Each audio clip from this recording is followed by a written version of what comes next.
Black Boy Joy Conversations podcast is intended to inspire all people with special attention to men of color.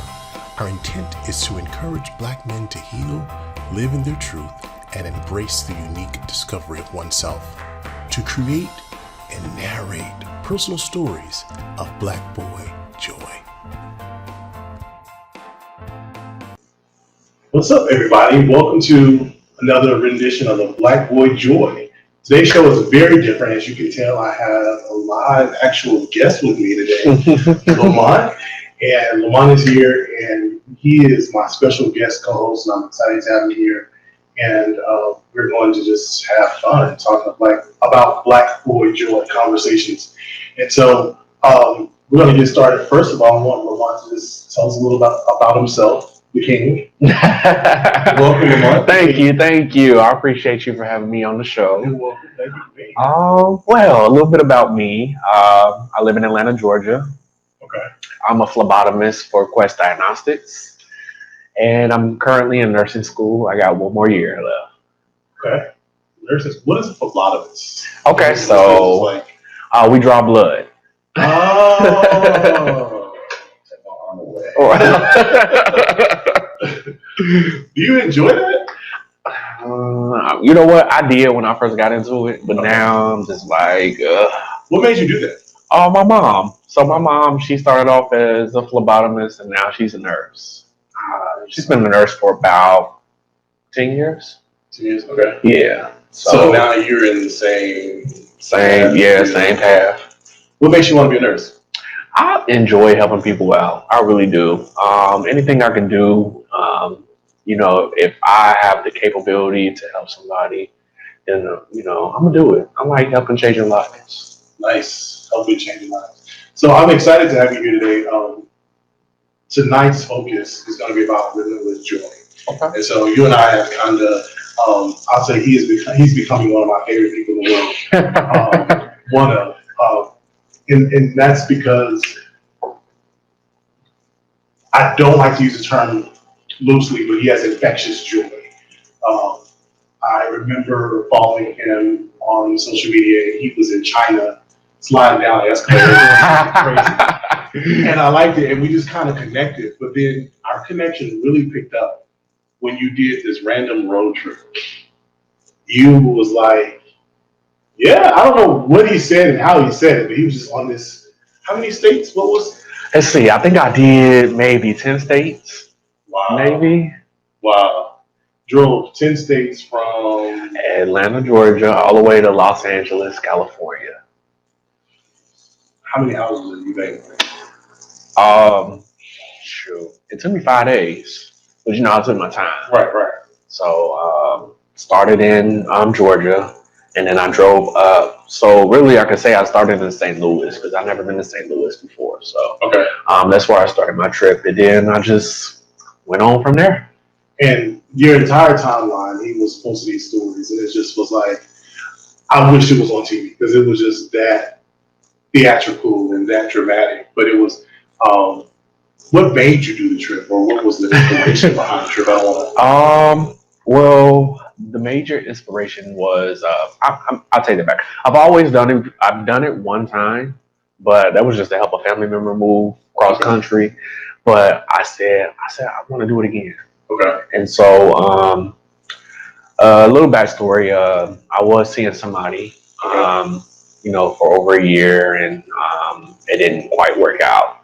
And so I was kind of going through a little rough time, dealing with, not necessarily a breakup, but, just coming to the realization that him and I didn't work out. And so I just felt like I just need to get away, get away from Georgia, get away from just everybody, nothing, negative about what my friends were doing or saying, but I just felt like I just needed some space. And so I just got up one day, get to the airport and say, hey, I need to, rent a car for a week. Wow. So I got on the road and I just started driving, cut on some good music, the 90s. Such a 90s. And but that was a 90s move because, nowadays we go to the airport, we buy tickets and fly to these different places. rented a car. Yeah, and I mean, you didn't do a Gail and Oprah trip, but you did a LaMont trip. You didn't have maps go, but you had, or maps you had. So I had mapped out what I was going to do, but I ended up kind of cutting it short because I got tired towards the end. I'm sure. You know, driving by myself, being on the road, my adrenaline, it kept me going for most of the part. Like I said, I think I stopped in Colorado. I spent the night there for a day, and then I just kept driving. Like I would pull over when I get tired, take a 2-3 hour nap, and then start driving back again. Nice, nice. So during this trip, you were starting the trip based off just the space that you were in. You wanted to just kind of get away. What was the greatest thing or the greatest lesson you learned on this trip? I kind of, learned some lessons through this trip. Healing, moving forward, putting stuff in the past, and not dwelling on it. So those were the big topics that kind of, I learned through this trip, and also just driving and, with the naked eye, seeing, different parts of the country that you normally don't see. You see this stuff on TV. Okay. So, that kind of inspired me to just look at life differently. Like, why am I sitting here, dwelling over, something that, may have worked or may have not worked. So, I kind of just, took a step back. Okay. And, just thought about, it was a lesson, behind that. I don't wish any harm or any bad towards the person. I'm actually thankful for the experience. Okay. Because it taught me a lesson, and showed me how, I want to be loved. That's positive. It's amazing when we can have life experiences that, while they break us or propel us to go into the next place, I'm learning now that if I don't have a lesson from it, then, how to say, you miss your lesson or whatever. If you don't have a lesson from it, there's no real growth. And so, Right. From what you just shared, you shared basically three things: how to not dwell on stuff, how to let stuff go, and how to heal. That's powerful. I mean, on a 5-day journey, like, Yep. that's really powerful. Before we dig a little bit more into this relationship thing, I want to ask the standard question I always ask people about when we have a Black Boy Joy conversation. When you think about Black Boy Joy, what comes to mind? Ooh, that's a good question. Yeah. Let's see. A lot can come to Black Boy Joy. We all go through different situations in our life that kind of bring out that joy. I think my joy came from when I was able to, finally come out to my parents and be truthful with them about who I am, and that I'm not going to let anybody, I don't care if you're family or, close friends or whatever, I'm not going to let anybody define my life. God gave me this life. So at the end of the day, I'm going to, live it until, I die. Live it until you die. That's powerful. So if you could sum up your Black Boy Joy in 3 words, what would it be? If you could. I think I'm spontaneous. Okay. You already know. I just get up and go. Right. Let's see. I'm determined. Okay.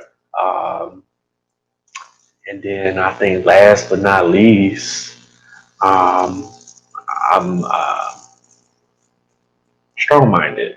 Okay. So how does your Black Boy Joy show up for you? What are the things that gives you joy? Well, I think everybody knows this, traveling. Everybody knows I can just get up and go. I made jokes about spirit. I'm gonna get there, okay? I'm gonna get there. I know it may be $25, but I'm gonna get there. Give him a reason to travel. Right. He just needs a reason to travel. But I love it. Like, it's living life to the fullest and enjoying what it all has to offer. Not very many people know this except for my family or that know me for years. was, I think, 2005, 2006. I decided to get up and leave Texas for good, and move to the East Coast. And I moved with just 2 suitcases. And sounds really random. Friend of mine bought the ticket and was like, I want to sow into your life. And that gave me joy. Now, I got different jobs. I was listening to jobs where I've been able to travel a lot. Now I'm to a place where it's like, ooh, I could do some spontaneous traveling, but that driving thing, I don't know about that. I'm a Virgo, you're a Gemini, so you have that free spirit. We gotta have like some type of rigidness out there. When you say traveling is one of your joys, what's another way that you have joy traveling? Okay. I always make time for myself. Okay. Always. Even if it's just me going home after work, reading a book, or meditating, I always make time for myself. Okay. Cool.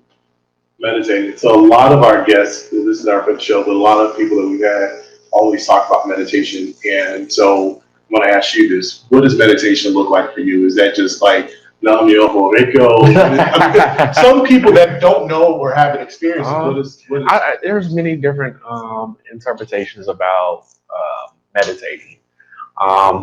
My meditation is, I'll just sit in my room. I may turn my lights on. I got the Wi-Fi lights, so I'll just set the mood. It could be blue, red, whatever, type of mood I'm in. I'll just set the color. And I'll sit back. I'll just turn on some music that I can relate to. And yeah, you already know me. I'll just do that, and I'll just think about all the things I've been through, and I look at it. I look at the place I'm in now, and I'm like, damn, I've been through some stuff. And that's my meditation. I always try to look back and see what all I went through, and just tell myself like, okay, we're not doing this again, we're not doing that again, or we can do that again. Just trying to train myself pretty much. That's powerful. That's really powerful.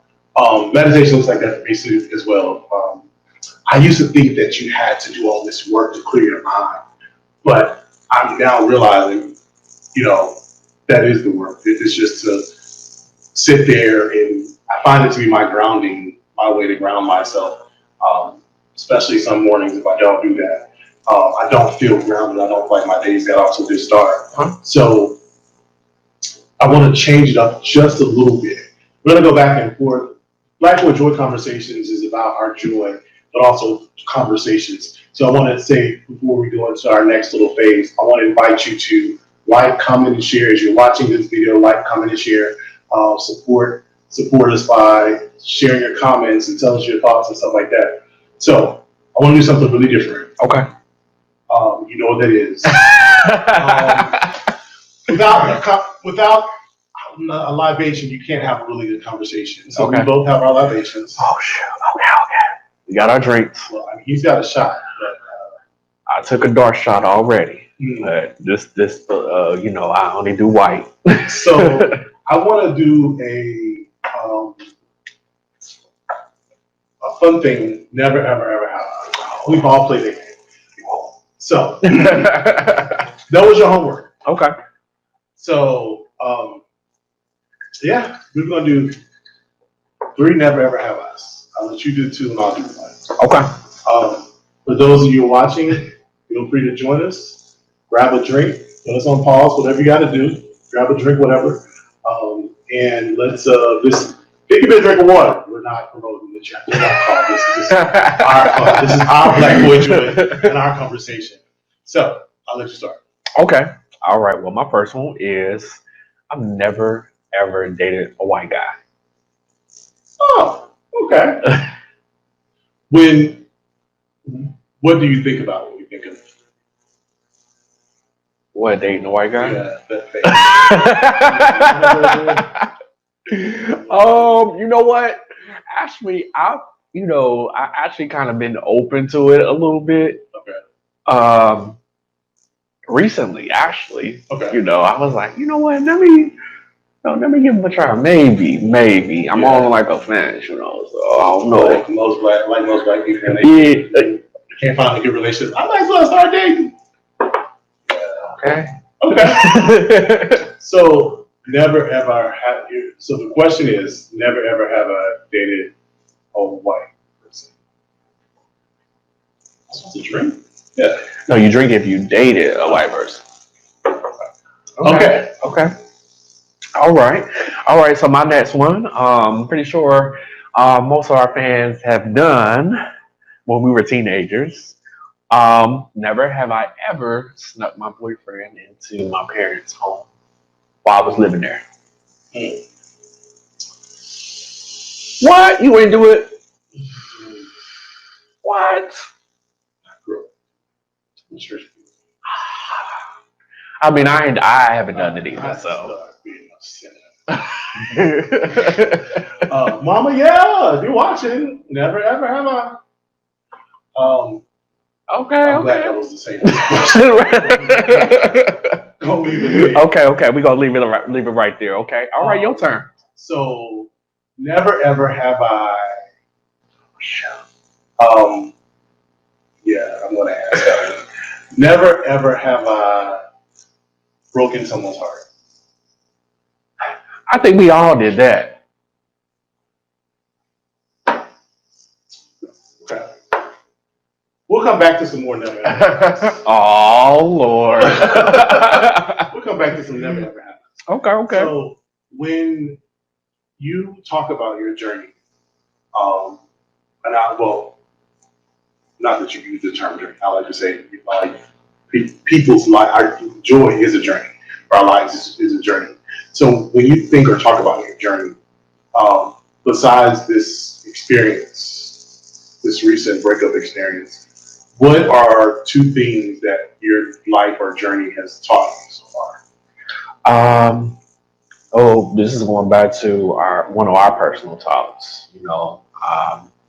You helped me realize that I was able to take away from learning how to be loved. Okay.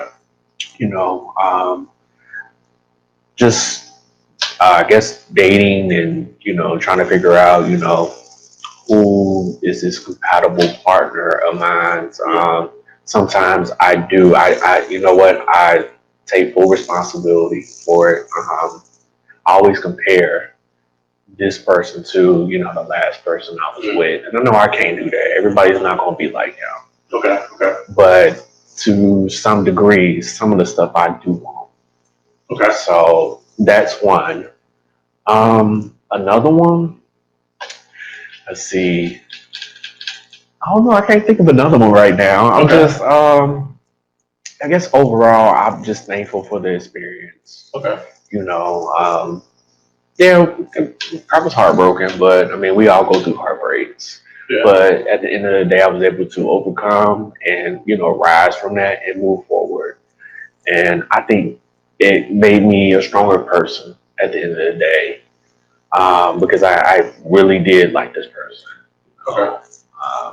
About our talks about the old school '90s love. I felt that. For this person.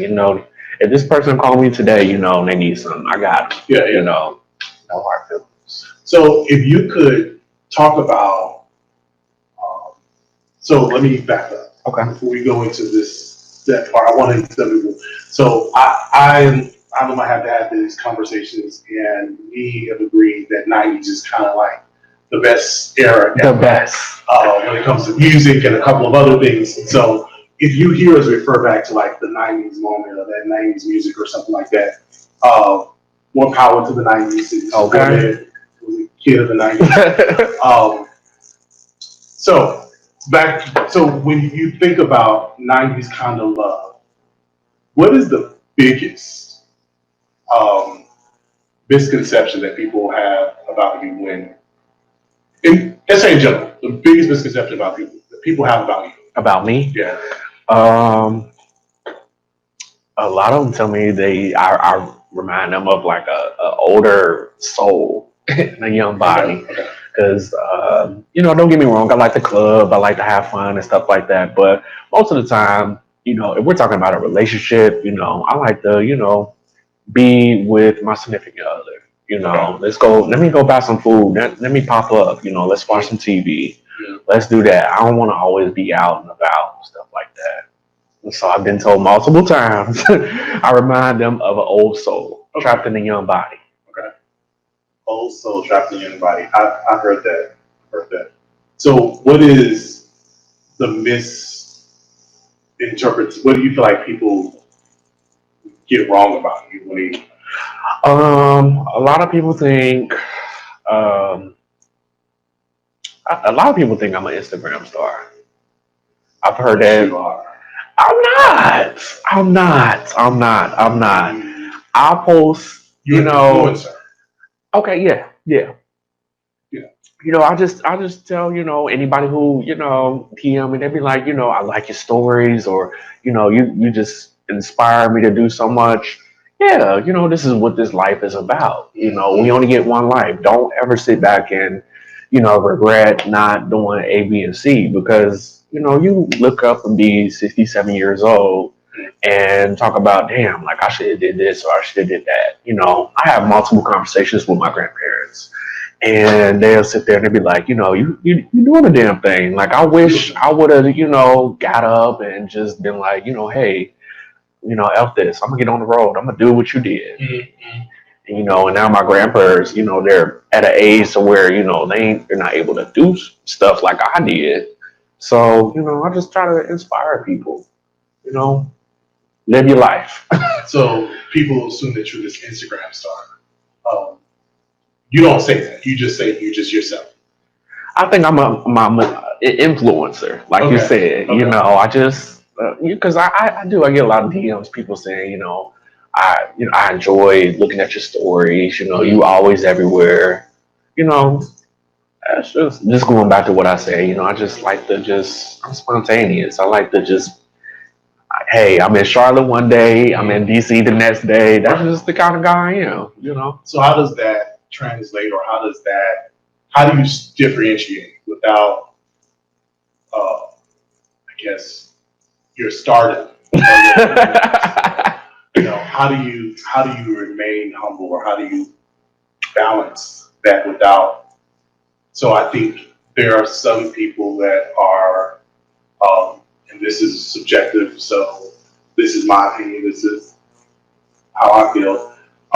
There are some people that are thirst traps for social media whores. They take it to their head. Like, knowing you for a short while, because I said to you like an hour ago, like, you're just really amazing. Knowing you for a short while, we would listen to a song, and I was like, you listen to that? And it's just, your persona is totally different than who you really are. It's not like it's a facade, but it's a balance that you have. He's a general. They have twins. So there's this balance that you have, or that you're having. How do you find that? Find that balance. Like you said, you got your Instagram stars that take it to the head. Mm-hmm. With me, I'm very humble at the end of the day. I don't think I'm better than anybody. I think everybody has the opportunity to do whatever they want. Like, I have the same opportunities that you have. Right. You may excel at something that I may not excel. Don't make you better than me. Mm-hmm. So I wasn't raised like that. Well, that's good.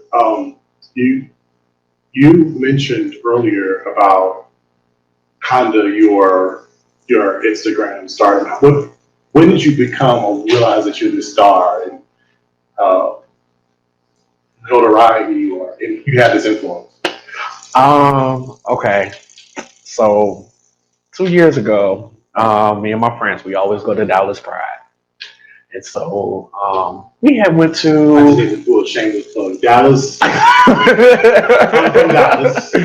Okay, Dallas Pride. Okay, so we went to Dallas Pride, and so we walk into two places. I kid you not, two places. So the first place we go to, somebody called me by my Instagram name. They was like, I think my Instagram name at the time was the Red Light Special. Okay. And they was like, oh, you know, such and such. And then I'm like, oh, hey, what's up? Right. And then the second club we went to, they said somebody wanted me out again. And I was like, so my friend was like, Mitch, what you been doing? Nothing. Like, I swear up and down, I don't do anything. Like, I just post pictures. So that's when I started to recognize it. And then people, they'll come up to me, like close friends, they'll be like, oh, you know, there you go. Or, you know, they'll say something, you know, funny or whatever. And then I know the guy that I was, you know, seeing for about a year, he would make comments all the time. He would like, Mr. Instagram star, stuff like that. I'm like, no, I'm not. How does that make you feel when people say that to you? Like, Because I think they got this impression about me that's not true. Like they assume stuff by looking at my pictures, but then when they meet me, they like, oh damn, like you not what I expected. And I've gotten that before. Okay. How do you when you receive that? How does it make you feel? I just laugh at, you know, I laugh it off. I'll be like, you know, no, that, you know, I post pictures just like everybody else. You know, I just don't take it too far with the, you know, the OnlyFans. No disrespect to anybody that do OnlyFans.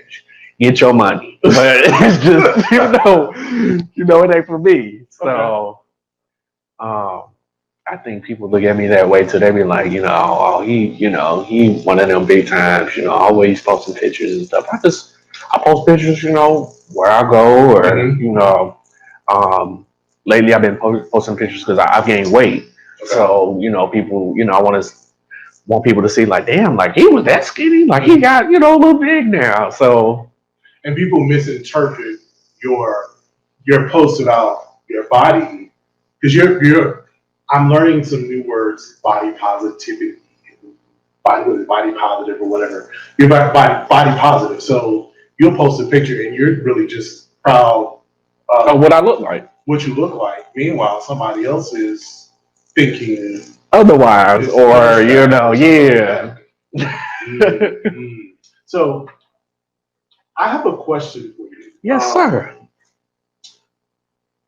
There was a conversation yesterday, or this recent, Jada and Will. Okay. Entanglement. Oh boy. Have you ever been in an entanglement before? The way she described it, like. Okay, so what? Okay, I'll answer your question, but what is your definition of? I don't know or what did you gather from, you know, what we watched? So an entanglement. I don't know. Because I mean, they were separated, and she was pursuing something else, but then she goes back to her man. So it's like, I don't know. I don't get where the term came from either, but I think it's super funny, but I feel as though now thinking about it, and we've shared and we've had our thoughts about it and we've been positive.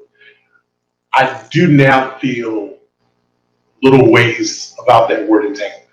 Okay. Because it was a relationship to him. And you're now telling me it's an entanglement. Like, so I'm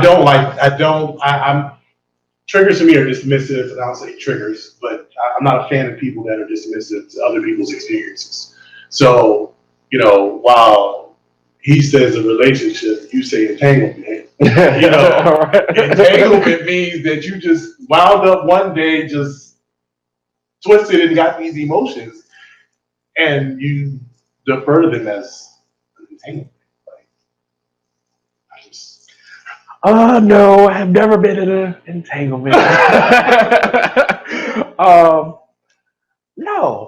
No, I haven't. Do you see a difference between the two now? Or, I mean, you know what? I do see a difference because I guess my personal experience of, you know, trying to get to know somebody, everybody has like different interpretations on like a relationship, if y'all together, because you know, the guy that I was talking to, we had talks multiple times about, you know, what our friends been talking about us, like, we were always together, and they're like, man, that's your man. And we were like, no, we're not exclusive. And they're like, that's your man. Do you feed him? Right.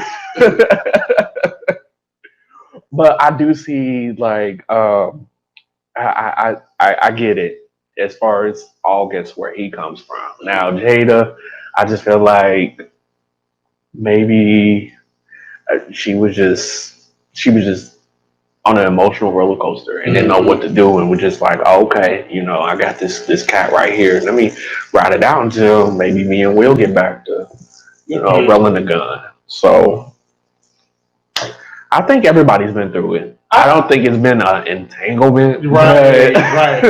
Everybody's been through it. I'm going to say that I wouldn't use or choose the word entanglement to describe I would certain interactions with others than calling it a relationship. Right. If that's the case, shoot, I have my whole bunch of entanglements. Shoot, like. Yeah, because it just sounds so just. And of course, social media's blowing up, and now everybody's saying I'm in an entanglement today, or I'm having an entanglement application. Like it worked for Will and Jada, it can work for me. So I mean, much props to them. 25 years. Earlier today, he and I were talking. Both of us have been married and divorcees, and we're talking about, honestly, I really can't compare. You've got 25 years. I ain't got that long. So what works for y'all works for entanglement. Maybe I need to start. We may start an entanglement, right? Start having entanglements instead of relationships. So now we're crossing into this relationship thing. So you've been married, and then you had a relationship. He said that people said it was a relationship, but it wasn't. Y'all weren't in a relationship. No. You had this connection with someone.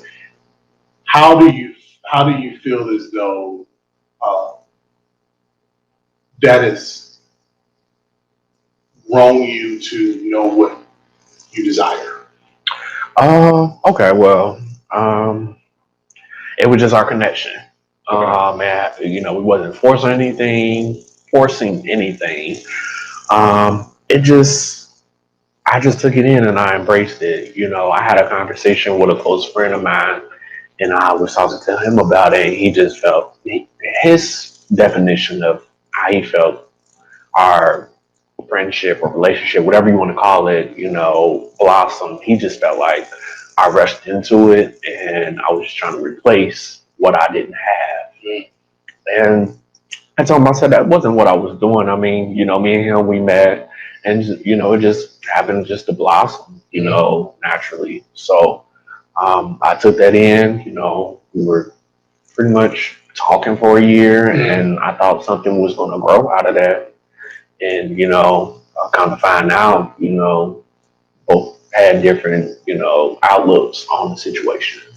So what do you desire next, or what do you desire in this space for you now? Right now, I have some other stuff coming up. I can't tell just now. Okay. But my mind is just focused on something else. Okay. Not really worried about a man or if I'm gonna get in a relationship or not. If it happens, it happens. If it don't, hey, so be it. You're gonna live. Live in your joy. So, what are some inspirations to you? What are some things that inspires you? Let's see. What inspires me is that I can just get up and do whatever I want to do. I don't have to answer to anybody. Not necessarily shaming it or anything like that, but I just like the space I'm in right now. That inspires me to do more. And my being in school, I got a 5-year goal, so I plan on accomplishing that. I'll be 34 in 5 years, so I gotta do the damn thing. I can't be sitting around crying, depressed over an ex-husband or somebody I was trying to start a relationship with. The one that got away that you felt like shouldn't have left or whatever. Yeah, that's really good. That's really positive. And so your inspiration is just really you doing it for yourself. Mm-hmm. I want to go back to a never, ever, ever have I. There's only one drink left. We're going to never, ever have I shot. Okay. Never, ever, ever have I. What you got? Ooh, this is a real big. Never, ever, ever have I.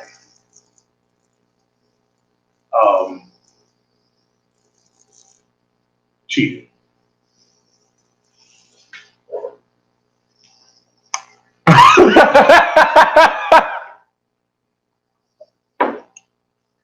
I'm building up to something.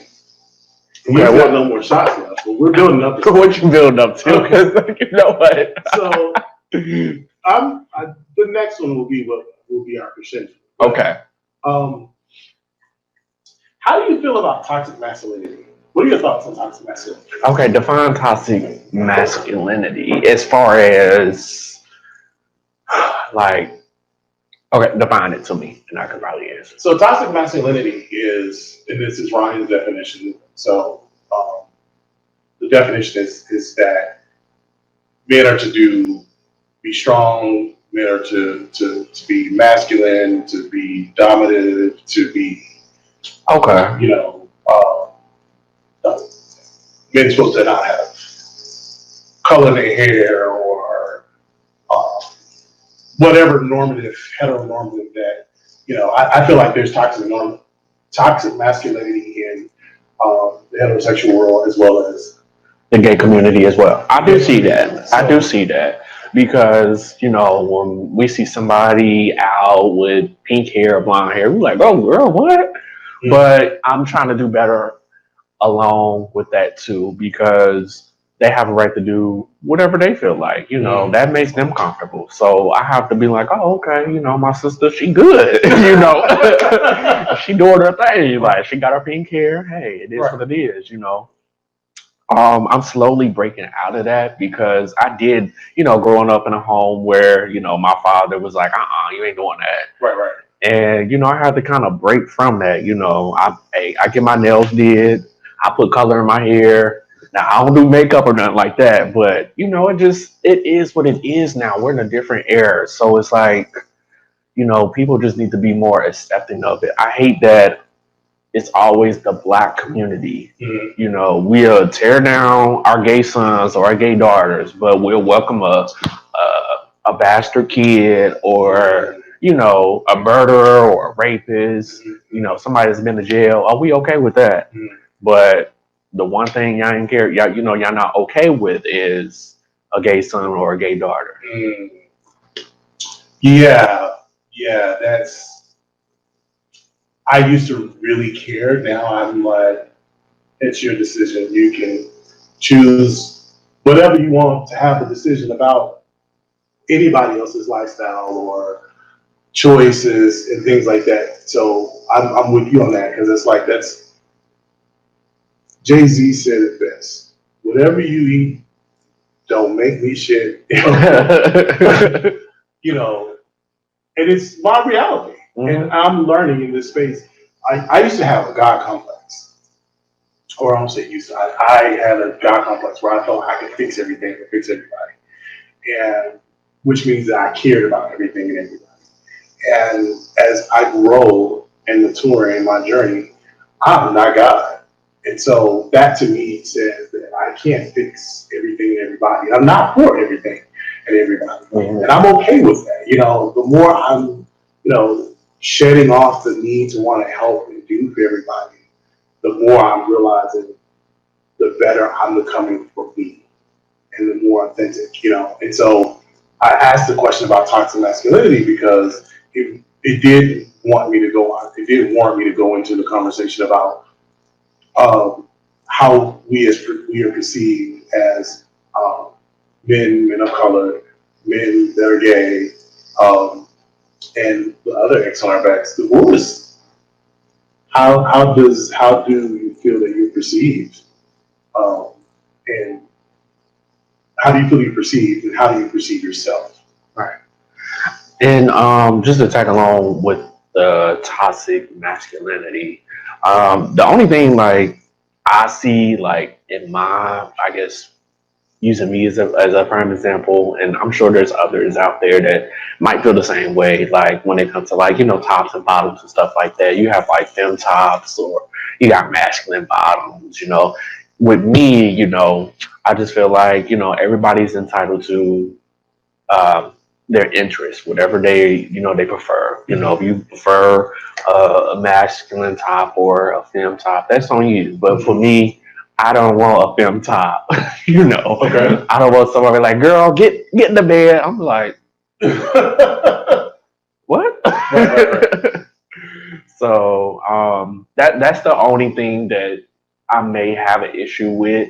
Well, not an issue, but it's just my preference. That's your preference. I don't think just that's my preference. But I don't think that's a judgment or I wouldn't even put that in toxic masculinity. I think that's just your preference. Like some people prefer a short man, some people prefer a man with a little weight, some people want a man with six pack. Some people. But the only reason I said I would kind of relate it to toxic masculinity is because, the way we act. A man's not supposed to be feminine. Mm-hmm. So that's why I kind of, traded it into the toxic masculinity. Yeah, but so what is your definition of, I'm going to put you on the spotlight. Okay. What's your definition of a femme top or somebody that you're not attracted to? A femme top, I guess, a man that's flamboyant, but prefers, the top. Okay. Someone, I mean, I live in Atlanta, so I see it all the time, a man that, kind of, his voice is real high, he prancing around and stuff like that. And that's not what I'm attracted to. Okay. So I just, put it there. I mean, everybody, like I said, they're entitled to whatever they're attracted to, but it's not for me. So what are you attracted to? I need my guy to be like, get in the room. I'm like, okay, but don't talk to me like that in front of my friends, okay? Right. Okay. Don't talk to me like that, okay? Right. You disrespectful, okay? I'm like, friend, I'm gonna call you back. He tripping. What movie was that? Baby Boy. Yeah. Make the taco. Right. I ain't making no tacos. And he just get up and be like, okay, girl, I'm gonna call you back. Okay. Well, again, I think everybody has their own preference. So, I don't think it's a judgment. I just think it's just, okay. That's just what you attracted to. I don't want to call any names, and I know you don't want to necessarily call any names of what. Well, I'm not saying. I know he don't want to. He will. But I get what you're saying. Like you prefer someone that's a little bit more dominating. Yeah, that's the correct word you can use. Yeah. Okay. Mm-hmm. So, but you prefer someone. Trying to think of the right word I'm going to use. We can't be like, hey, we about to go get our acrylics done. We're like, what? Submissive. We're like, I'm about to go get my acrylics done. You can get your toes done. So we both have the same nails done. Right, we can't. Okay. All right. It's a shame. So, back to the question at hand, which was, we talked about you. So how do you feel like you're perceived as a divorcee and divorced man? Do you feel like there's this burden lifted? You mentioned you're not the answer to nobody. Do you want to ever be in love again? Do you want to, Yes, I do. I do want to be in love again. it feels good not to answer to anybody in a sense, because that's all I knew. I was with this person for 10 years. So help me. Maybe it's my rereading the book. I'm reading a book called Attachment Theory. So help me understand answering to somebody. I'm just like that definition. Okay, so you know how I just picked up and one day I was like, all right, I'm gonna just do this road trip. Mm-hmm. If I was with somebody, they'd be like, what the fuck, Got you. Okay. like you just gonna get up and leave and not consult with me, and then let me know, like if I was in a relationship, I would consult with my partner. I'd be like, hey, I'm going through some stuff. Like, I'm about to take a road trip. How do you feel about that? Mm-hmm. Not a situation where you got to be like, I gotta say I'm on a road trip, and you're afraid to kind of tell them because you already know they're going to ask 1,001 questions versus just, look, I'm only going to do this road trip. So I'm thinking about safe attachment style. So I'm reading this book called Attachment Theory. And so safe attachment style is what we're talking about. But there are times where people can provoke. I'm not trying to talk about it because you're going to start reading the book. Okay. But, people can provoke certain energies from us. That's true. I'm with you 100% with that. With my ex, he just brings out this energy in me, and I'm just like, it triggers something. Yeah. There are people that you can find yourself triggered to be around that promote joy, or they promote you to feel safe enough to say, I don't feel like I'm answering to you, but then you're the person I want to check in with. You hear some people say, I don't want to text somebody every morning. No, text me good night every night. But then you find that one person that there's that good morning. You're not, that whole. So I feel like that's a safe thing. That's a safe connection. So back to now, you don't have to answer nobody. Now you're saying you don't have to answer anybody. What else is it that you feel like in this? What I took from the last situation I was in, emotional well-being. Mm-hmm. So, sometimes I get, my moods where I don't want to be responsible for somebody's emotional well-being, making them happy, calling them, because I know, we have needs, we want to talk to our partner, we want to see our partner. I think from my last situation, I'm just like, okay, I need to just focus on me.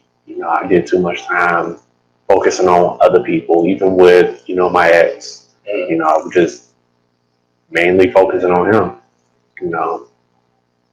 So that's powerful because I'm not trying to box it in, but when I think about emotional well-being, checking on somebody else's emotional well-being, it's almost like a sense of accountability. I'm not, I don't desire to have someone where we talk about it, not being responsible for anybody. So yeah, I don't desire to be responsible for anyone emotionally. Mm-hmm. Accountable to, yes, not accountable for. So accountable to is in the sense of I'm considering your emotions when I do X, Y, and Z. Accountable to is I need to make sure that my behavior is pleasing so that you're happy. Right. Because I used to do that. So it's the people pleaser in me would be like, I want to, I don't feel like this. I don't feel like playing them. I don't feel like, I don't feel like returning your call or, check in or whatever the case may be. You really want to just be yourself. And I felt like I was doing that, with the guy I was seeing. Not intentionally, but I found myself doing that, there were certain things I had stopped doing, and I was like, what? Even my friends noticed it. They was like, you ain't doing this no more. And I'm like, I'm not? Oh, okay, yeah, I'm not. I think safe relationships is about you're not doing something not because of them, but because it's making you a better you. Yeah. You know, like it's so many. Okay, we'll just. I'll stop trying to use words to cover up stuff. So exclusivity. When I think about Will and Jada in this, you know, the message was put out that Will approved this or gave a blessing for this entanglement. But we hear other, you know, we're told that it wasn't a blessing, they weren't together. You know, and I'm talking about exclusivity. You know, I think that in a safe and healthy relationship, there are things that I just don't do just because it doesn't honor me, or it just doesn't honor us, or it doesn't just stop because look. It's not because I'm not doing it because society says it. And I think that's really where a lot of our challenges come from in society with this, you know, entanglement. You know, toxic masculinity. I think you should be able to pursue. I think you should be able to be pursue and be pursued in a relationship where you're just free to do and just be. There's that freedom. That's one of the things I admire from. We're not making some Will and Jada red tape talk commentary. What I admire about them is that, you know, following him on his social media, following her on social media, you know, they're in their space and, you know, it seems as though they're becoming better people of who they are. And so that's what I desire. Somebody that just is, I'm going to feel like I can accomplish the world, feel safe enough. You know, all other rules, exclusivity. You know, I talked to somebody once before. They were like, "What's important for you in a relationship?" And what's non-negotiable? And you know, most people say honesty and trust. That to me should be standard. Any relationship. Mm-hmm. I'm now in a place in my life. If there is no honor or trust, we don't even be the same thing. So trying to be with somebody that I can trust to tell them they're not going to cheat, that's trivial. At the end of the day, everybody's going to do what they want to do. You know, you can't control nobody. So, you know, I'm done with looking through phones and stuff like that. Like, I don't do it no more. Even, you know, my next relationship or whatever I get into, you know, I'm not going to be going through your phone. You know, and then also what I took, you know, from the guy I was talking to, you know, we can argue. We never argued about anything. It was like, okay, you do you, I do me at the end of the day. Even though we never said that, you know, we're exclusive, it was just like, I don't know, I was like, this is what I want. If it come down to love, this is what I want. You make me feel comfortable. You accept me for who I am. This is what I want. Mm-hmm. You know, at the end of the day, like I want to build a future with you. I can see us making moves together. But the reality for you is that that's not what you want. Right. And so having to accept that, what does that acceptance feel like? It hurt. The only reason I said it hurt because my interpretation of, you know, how I seen us, I'm like, okay, you know, I'm thinking it's going a certain way. And I felt myself changing in ways to sort of please him and to show him like, okay, you know, we will have, you know, talks at times, you know, about, you know, his friends, you know, getting cheated on and stuff like that. And he will always mention like, this is why I'm not in a relationship. And I'm just like, in the back of my head, I'm thinking like, okay, well, I don't want him to think I'm that, you know, those guys too. So, you know, that may kind of change up who I am in a little bit. And I sort of I did change myself to make him look at me like, okay, like this is a good dude. Like, I know he ain't gonna do, you know, some BS to me. But when he sat down and explained to me, you know, about his past and how he's at a state of mind to where he never wants to be in a relationship again. He's fine with that. I think that hurt me more because I felt like I can give you this love. I can show you what love is and truly, you know, be with you and just you, and you don't want to accept it. You're content with, you know, where your life is right now. And if you died tomorrow, you'll be happy, you know. That's That's a hard thing. That's hard because that has nothing to do with you. Right. I mean, and you know what? I felt like somebody else fucked it up for me. But in a sense, I had to kind of look at it too, like, God put him in my life for a reason. Yeah.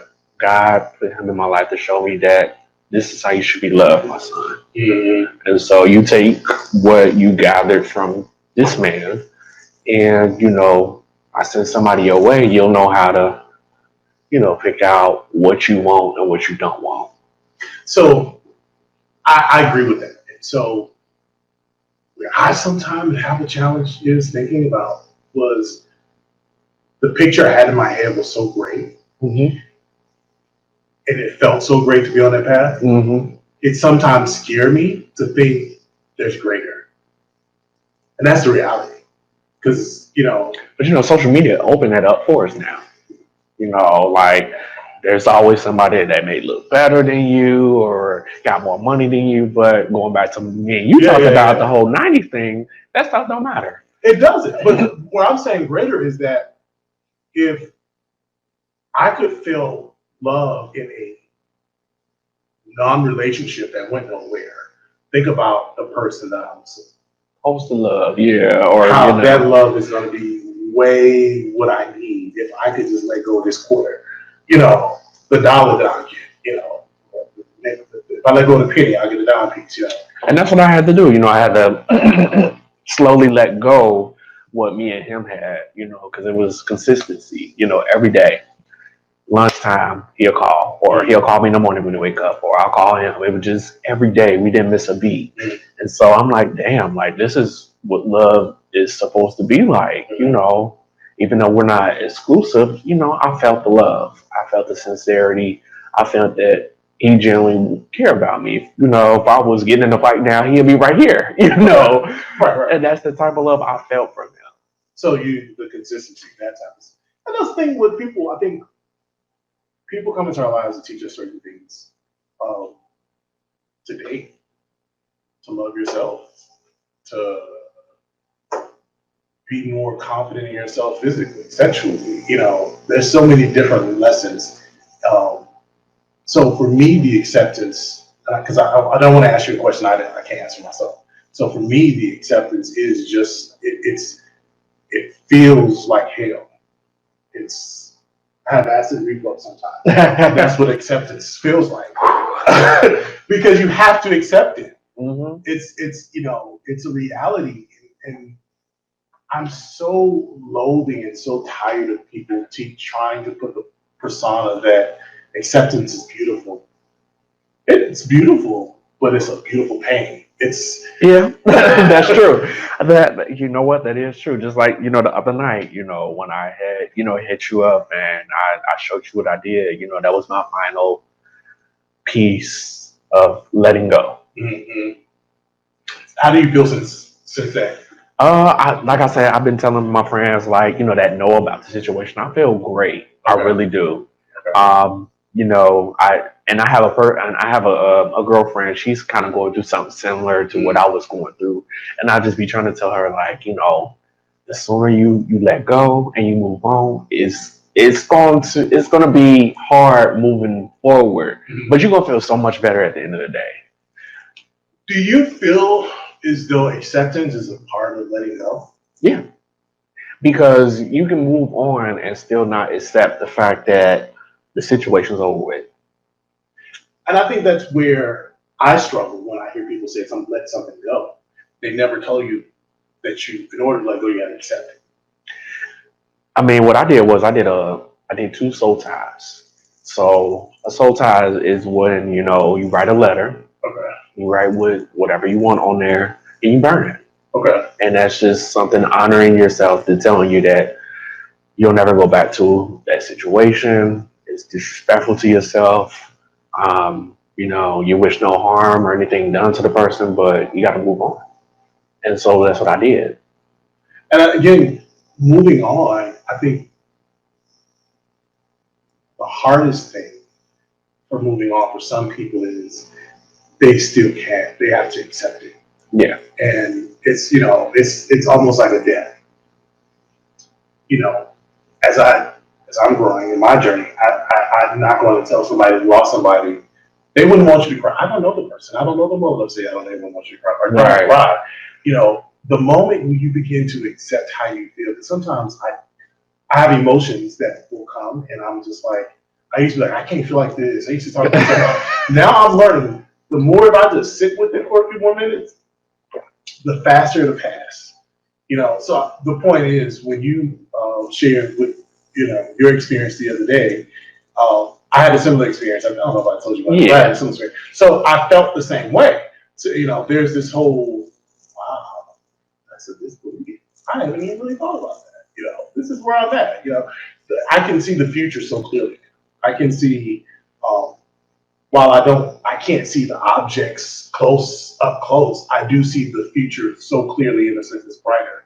And I think we all have brighter futures. Mm-hmm. It's just choosing to accept and letting go. Mm-hmm. But I think we get so hung up on trying to let go of something, and it's like, what are you letting go of? We haven't accepted it yet. I think when you accept it, you're truly, you move past it. You're moving on. You're moving forward. You can heal. Mm-hmm. And I feel like I'm healing. I'm doing so much better. So last week, we were on the show, and a question came up to me, talk about forgiveness. Okay. I shared my thoughts on forgiveness. How do you feel about forgiving people that have been? How do you feel about forgiveness? Well, I mean, he didn't intentionally break my heart, so there's nothing I can really say like I forgive him because he didn't do it intentionally. But my outlook on forgiveness is to just go ahead and just forgive him. I mean, things happen. We make choices, decisions, and I mean, life is gonna go on. So what does forgiveness look like to you? Honestly, I just rather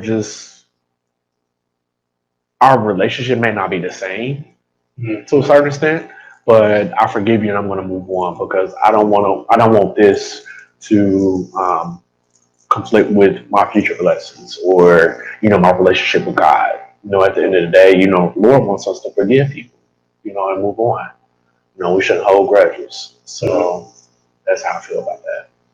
So I say that because last week the question came to me, and I share my raw, unadulterated feelings, and I still feel the same way. I'm not handing out forgivenesses to everybody. In the past, because you said something that I agree with. Some things, some hurts, there's nothing to forgive because you didn't do it intentionally. There's certain things I'm just not going to forgive right now. It's not I'm holding on to a grudge. It's not a grudge. It's not a priority for me. Okay, I get it. You might not be at that point where you're not ready to forgive, and that's okay. I'm still trying to accept it.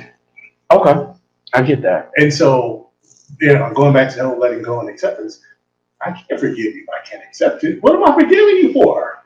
And that's why I say I can't give out forgiveness so much because we're so quick to say, or I forgive somebody, or I love you, or I'm this, I that. You feel a way about somebody, and what do you feel about? How does this person make you feel?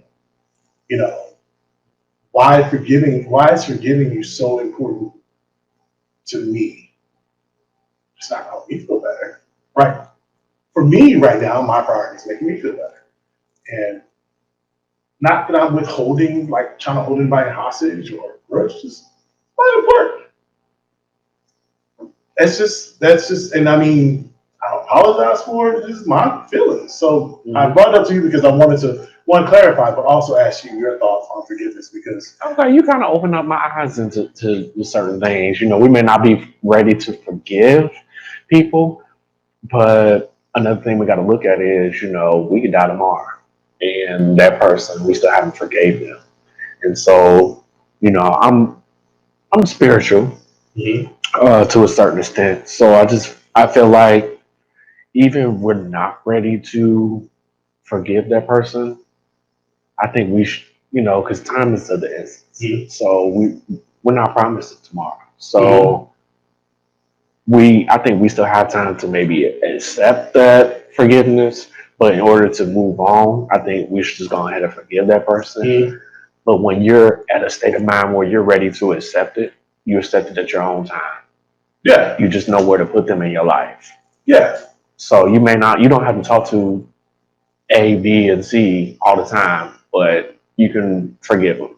And I think so.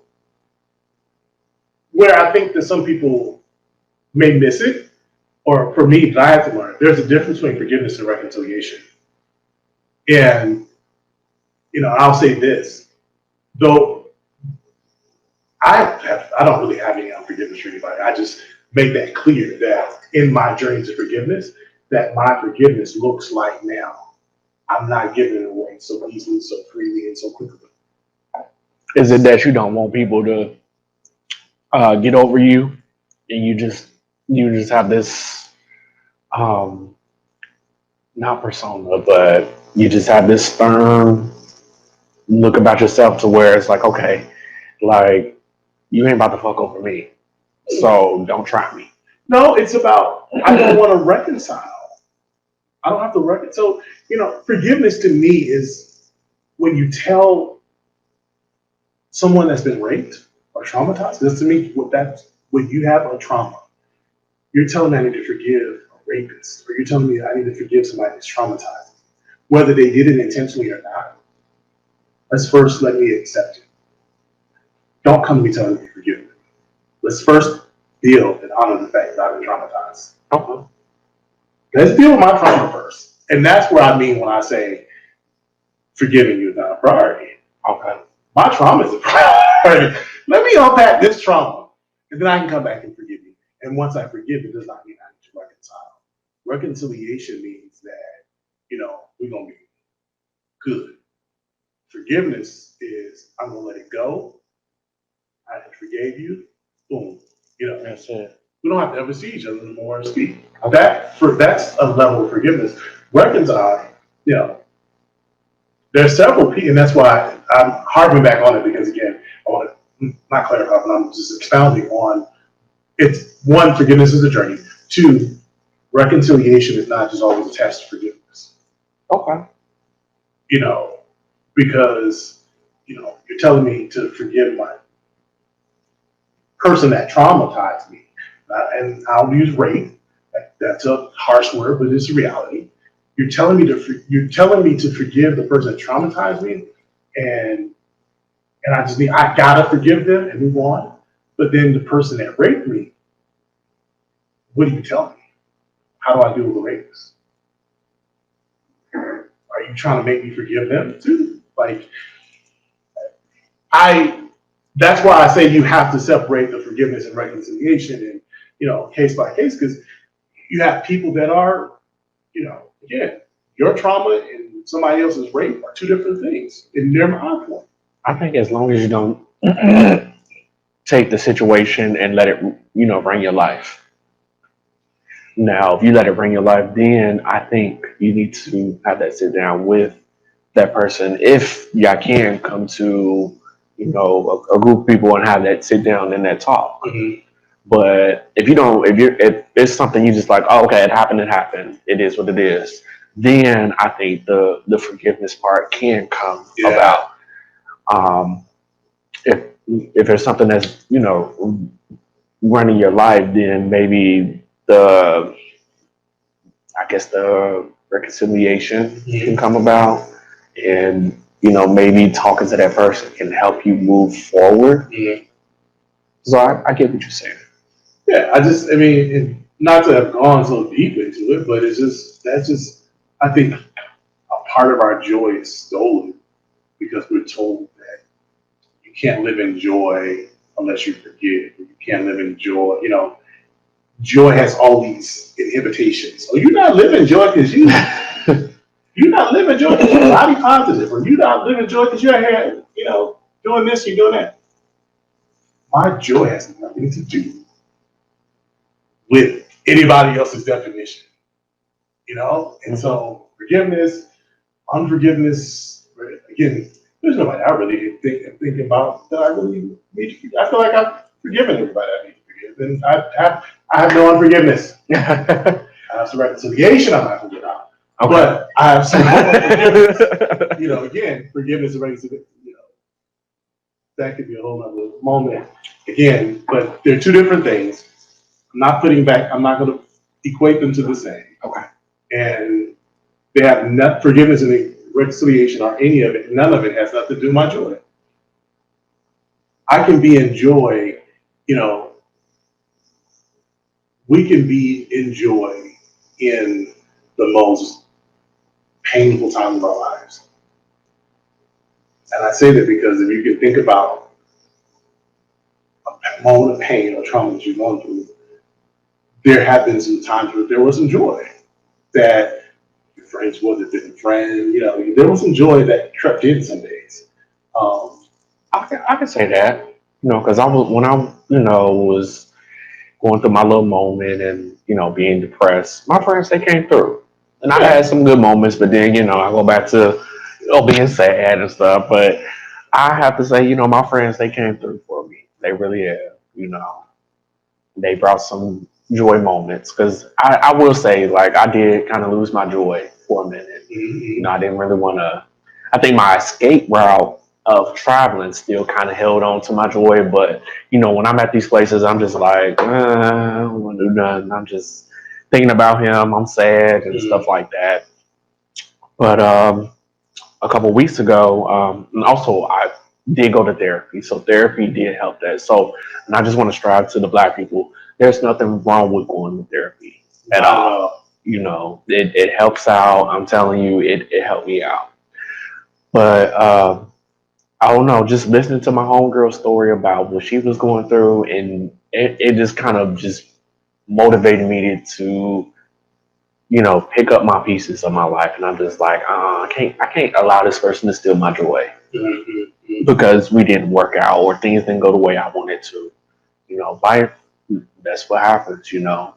And I had to look at it as, maybe God was just telling me, like, this ain't the man for you. He's been through a lot. He's damaged.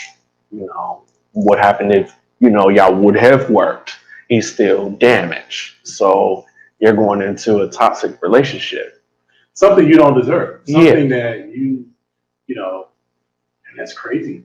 Because, whatever term or whatever faith you believe in, the universe, God does not want you to go through something. They have something special for you. It's something unique. Love is supposed to teach you, grow you, whatever. You're that love that He didn't want you to go through what you thought was the best for you. That has to be amazing to know that while it's hurtful, that there's a better love out there.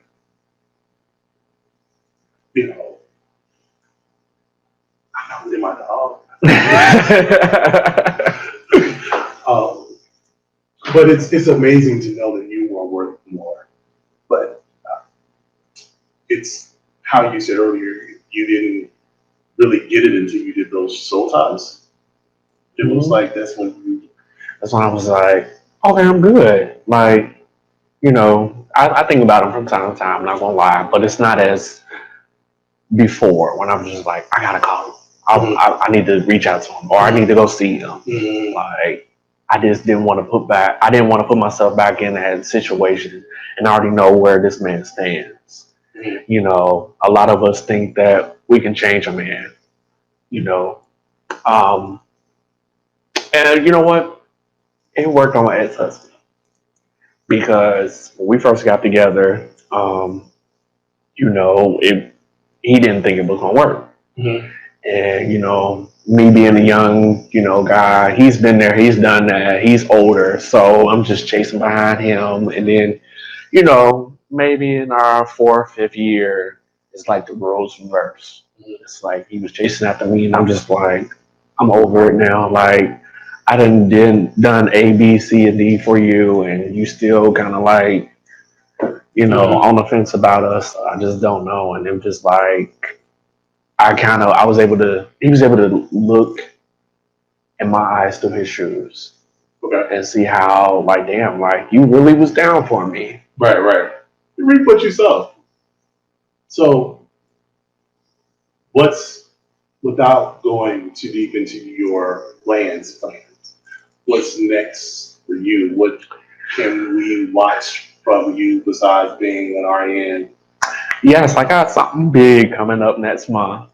So I'm going to reveal it next month. Okay. But until then, I can't say too much. Just follow you. Yeah, just follow me and see what happens. Okay. I'm on to bigger and better things. Not to say that our relationship ain't, nothing, but it's just, I kind of just switched my path to something else. So, Okay. and it's something that's going to help me grow Okay. and to become an even better person. Okay. Some people know and some people are like, oh, what is it? But You seem pretty excited about it. I am. But I can't reveal it until next month. Okay. Well, hopefully we'll have you back next month so you can tell Okay, us yes. what this reveal is going to be. If not, they got to follow you on social media. What would be something that you would want to? I want to go back to our topic as well as the topic of the show. What is something that you want to inspire people to have for them to have relentless joy first? I mean, I want to continue to inspire people by just that's what I told you. If I know it sounds bad, but if you want to be a hoe, be a hoe. Just be a safe hoe. That's all I ask, because I work in an infectious disease clinic, so I see everybody. Like, I see people I party with at Bulldogs come in, and some of them I do have conversations with, and I just let them know, like, I'm not the typical Atlanta guy that's gonna spread your stuff and talk about you and stuff like that. Don't look at me as that kind of guy. I do have a job at the end of the day, so I need to pay my bills. Right. But at the same time, that's not how I was raised. So even I had a person, a close friend. He was talking to somebody that came into my clinic, and I knew their status, but I couldn't say nothing because that's not my business. But I do hope that guy did say something to my friend if it ever went down that way. But I just want to strive people just to live your life. Don't be afraid to, if you need to take a road trip and you got the time off, take that road trip. Mm-hmm. If you need to confess your feelings to whoever you love, confess your feelings. Life is short, especially with the pandemic that we got going on. I just try to strive people just to live in the moment, but at the same time, be safe. Okay. And just be cautious. Now, I'm not saying spend your rent money on a trip and then pray to God that you go get the money. You got to be smart about that. But I'm just saying, live in the moment. If you got the funds, take that trip. Do your thing. Don't let little things in life stop you or prohibit you from, doing what you want to do. Being your best. Being your best. And that's why I get up and go. If I feel like, if I got the means and I want to go to North Carolina, I'm going to North Carolina. Yeah. It is what it is. Yeah, and that's a beautiful thing. I support it. I love it. I think that's very powerful. So the other question I have for you is, what are you going? If you had a quote, we like to see. If you had a quote about joy, or to describe your life, or inspires you, what would it be? Or what is it? My own quote about joy. Mm-hmm. I will no longer allow anyone to take away my Black boy joy. They cannot have your Black boy joy. That's powerful. So nobody can have your Black boy joy. Your Black boy joy is your joy. I think that's really powerful. So never, ever, ever have I had anyone to take my Black boy joy. I'm gonna have to just drink this because I did let somebody take my joy. Not intentionally, but they took my joy. And I have to say the person that took my joy with me. Wow. Okay. I allowed other people's perception of me, interpretations and feelings of me to come in between me and my joy. Okay. That's deep. I like that. I never thought about it like that. I really haven't. Um, even with my ex-husband, he didn't take away my joy, but this last situation, it took away my joy. Yeah. It really did. It put me in a place to where I was just like, I was calling off work. I think I took off a whole week. Oh, Yeah, both jobs. so And I was just, I know. I was just like, dang. I was like, I wasted all this time. Like, I came back with like maybe 1 hour of PTO. I was like, damn. I said, I let this nigga take all my time. Love will make you do some things. It will. And that's why I say, the relationship, the heartbreak, I didn't say all day long for me, it triggered taking away that joy. It did. It impacted that damn joy. Hell yes. But at the end of the day, I made a decision that I am now the protector of my joy. That's good. And so when I say that no one else or somebody else has taken it, yeah, I've allowed something or someone else to come in and to make me feel I can't find my joy. Turn the lights out. So I described it, my joy is this, it's my strength. And so when I had felt like my lights were turned out in my world, and I was grappling around trying to find my strength to get up, it's kind of like you're in the dark and you're like, if you just stand up, it's on you, I think regardless of how I was supposed to be made to feel and, all this other stuff, at the end of the day, it's how I make me feel.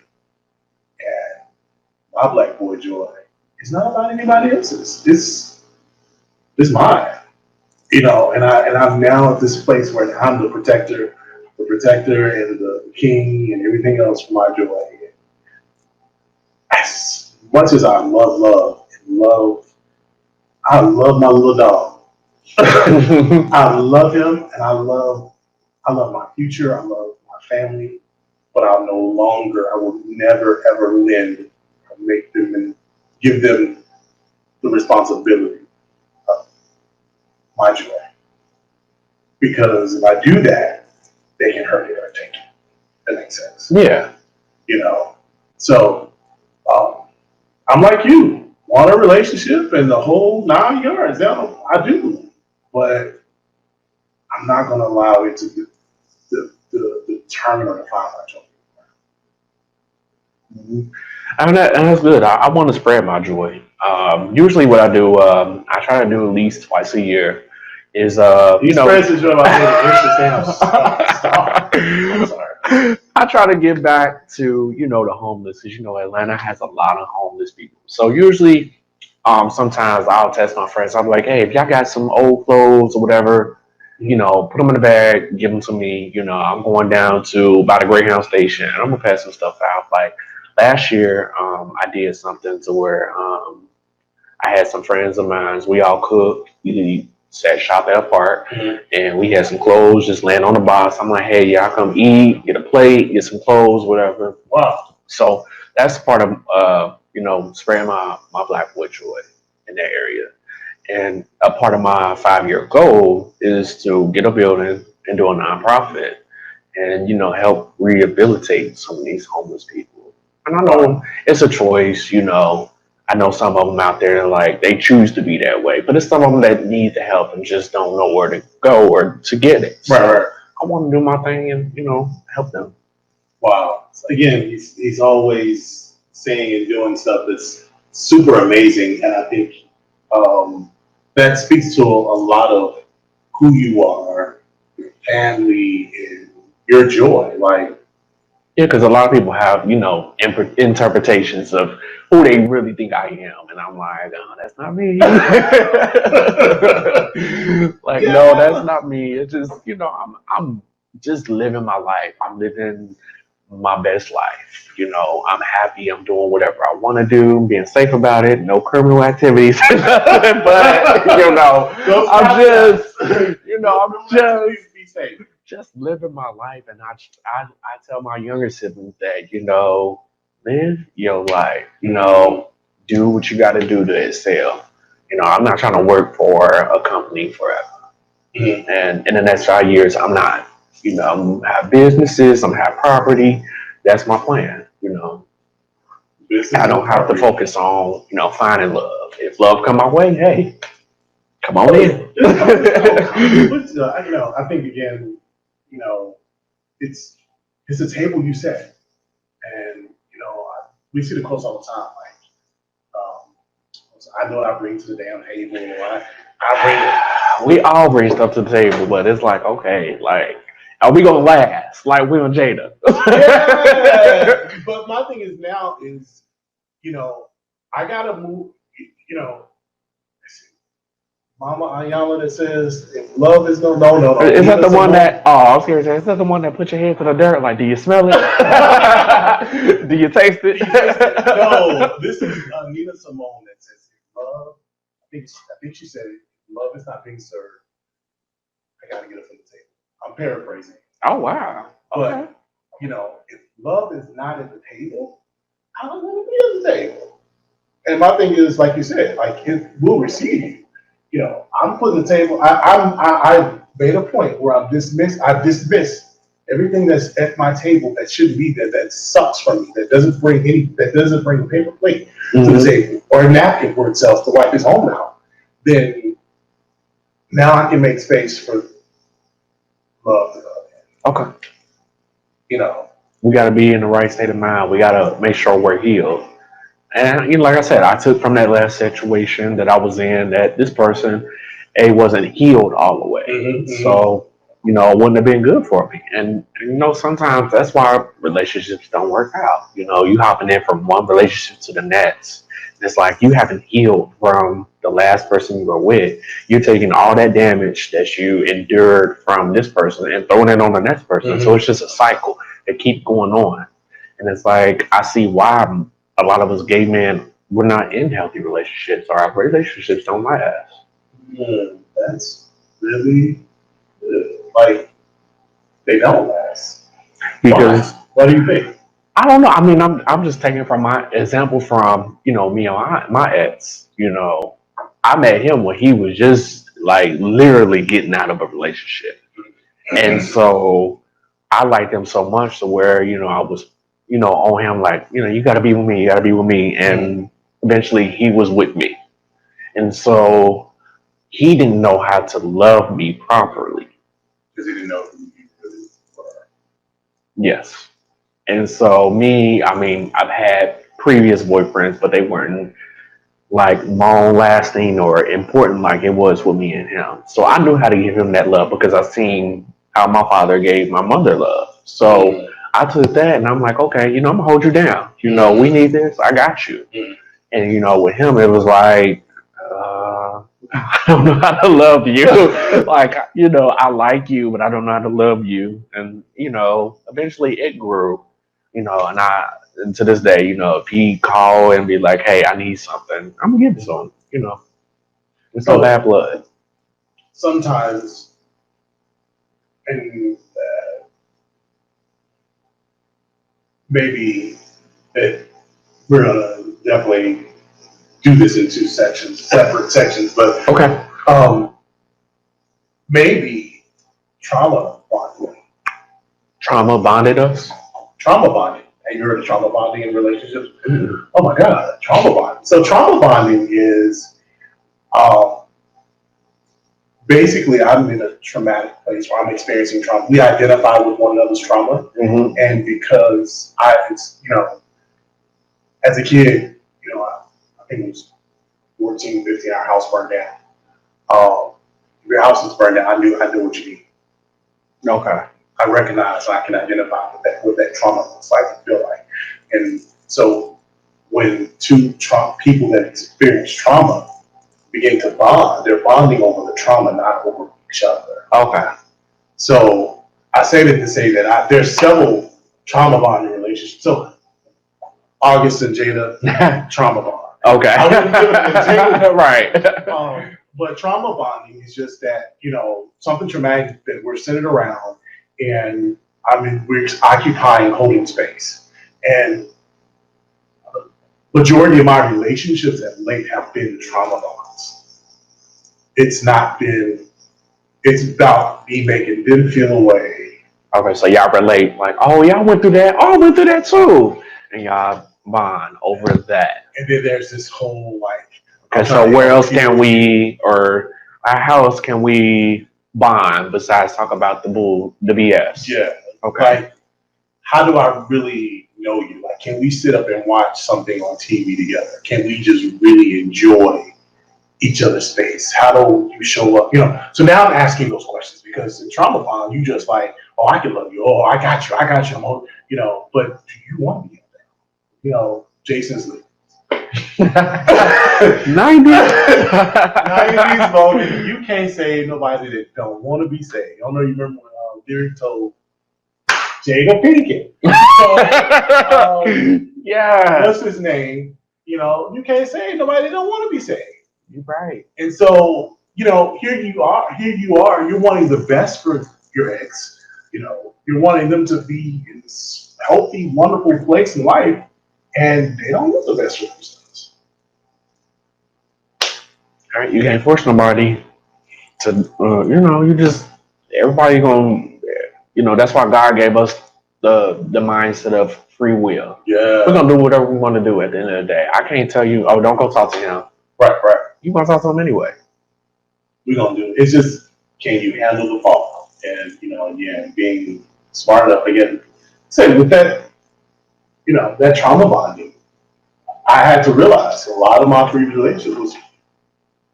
That's good that you put that out. A lot of people do that. Because you get on, you like what I did for you. Right. You get on these sites and y'all talk. You be like, oh, what happened to your last relationship? Oh, they did A, B, and C.